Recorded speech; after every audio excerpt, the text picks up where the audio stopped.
Hi, hello and welcome to my channel Let Me Cook. இன்னைக்கு நம்ம என்ன பார்க்க போறோம்னா எப்படி நம்ம சுவையான உருண்டை குழம்பு செய்யலாம் அப்படிங்கறத தான் பார்க்க போறோம். வீடியோக்குள்ள போறதுக்கு முன்னாடி இதுவரைக்கும் இந்த சேனலை சப்ஸ்கிரைப் பண்ணாதவங்க ப்ளீஸ் லைக் பண்ணுங்க, ஷேர் பண்ணுங்க, சப்ஸ்கிரைப் பண்ணுங்க. மறக்காம பக்கத்துல இருக்கிற பெல் ஐகானை கிளிக் பண்ணிட்டு ஆல்ங்கிற ஆப்ஷனை எனேபிள் பண்ணிடுங்க. அப்பதான் நான் ஃபியூச்சராக போட போகிற எல்லா வீடியோஸோட நோட்டிஃபிகேஷனும் உங்களுக்கு கிடைக்கும், நீங்களும் பார்க்கலாம்.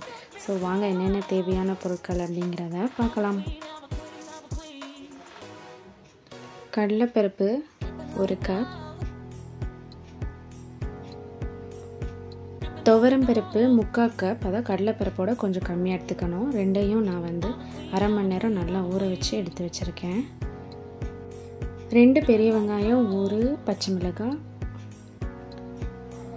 2 தக்காளி, கருவேப்பிலை, கொத்தமல்லி நல்லா நைஸாக நறுக்குனது, 3 பெரிய வெங்காயம் சின்ன சின்னதாக நறுக்கி வச்சுருக்கேன், 1 டீஸ்பூன் சோம்பு, 2 பிரியாணி இலை, துருவிய தேங்காய் 1 கப், புளி தண்ணி தேவையான அளவு.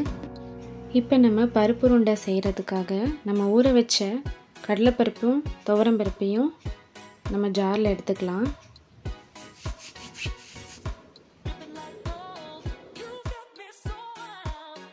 கூடவே கொஞ்சோண்டு சோம்பு சேர்த்துக்கலாம். நான் இங்கே 2 காஞ்ச மிளகா சேர்த்துருக்கேன். நான் ரொம்ப காரமாக இருக்கும். நீங்கள் உங்கள் காஞ்ச மிளகா எவ்வளோ காரமோ அதுக்கேற்ற மாதிரி சேர்த்துக்கோங்க. அதுக்கப்புறம் கொஞ்சம் தேவையான அளவு கல்லுப்பு சேர்த்துக்கிறேன். இப்போ நான் இதை அரைச்சி எடுத்துட்டேன். அரைச்சது கூட நம்ம 3 வெங்காயம் தனியாக வெட்டி வச்சுருந்தோம் இல்லையா, சின்ன சின்னதாக, அதை சேர்த்துக்கலாம்.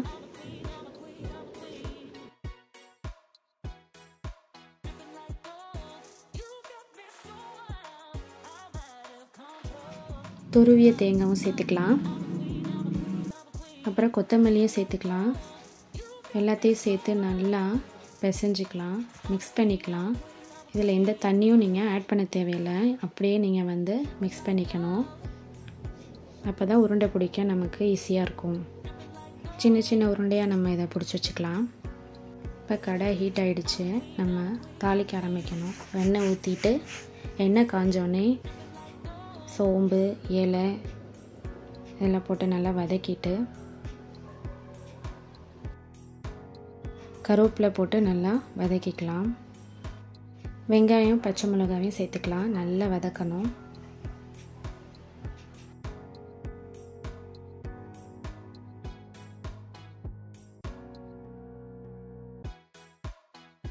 வெங்காயம் நல்லா வதங்கினதும் தக்காளியை சேர்த்துக்கலாம். தக்காளியை சேர்த்துட்டு நல்லா வதக்கணும்.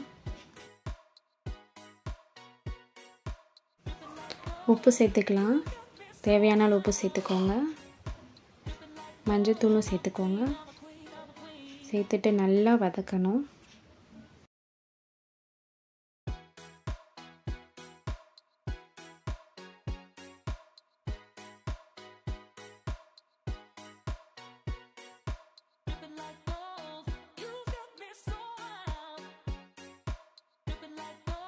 தக்காளி நல்லா வதங்கணும். மசாலா பவுடர் நான் ஒரு 3 ஸ்பூன் சேர்த்துருக்குறேன். இப்போ கரைச்சி வச்சுருக்க புளியையும் இதில் சேர்த்துக்கலாம். சேர்த்துட்டு நல்லா கட்டிப்படாமல் நம்ம நல்லா மிக்ஸ் பண்ணிக்கணும்.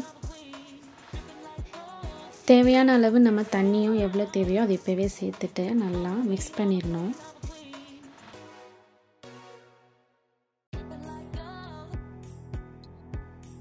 இப்போ நல்லா கொதிக்க விடணும்.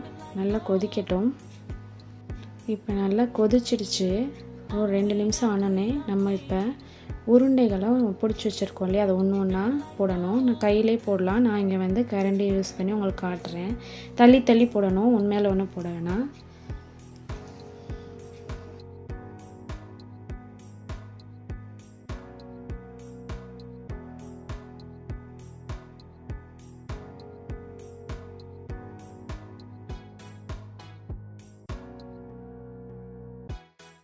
ரெண்டு நிமிஷம் நல்லா கொதித்தோடனே மறுபடியும் அந்த உருண்டைங்களை நம்ம கொஞ்சம் கொஞ்சமாக அப்படியே பிரித்து விடணும். உண்மையில ஒன்று ஒட்டியிருக்கான்னு பார்த்துட்டு, இல்லைன்னா அப்படியே லைட்டாக, ரொம்ப இது பண்ணாமல் லைட்டாக பிரித்து விடணும்.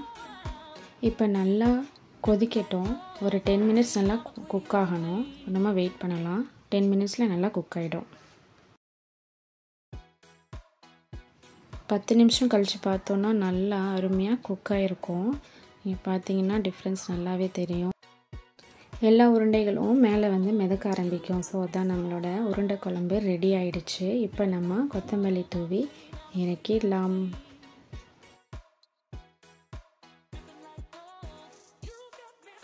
அவ்வளோதாங்க, நம்மளோட உருண்டை குழம்பு ரெடி ஆயிடுச்சு. நம்ம இப்போ சர்வ் பண்ணி டேஸ்ட் பண்ண ஆரம்பிக்கலாம்.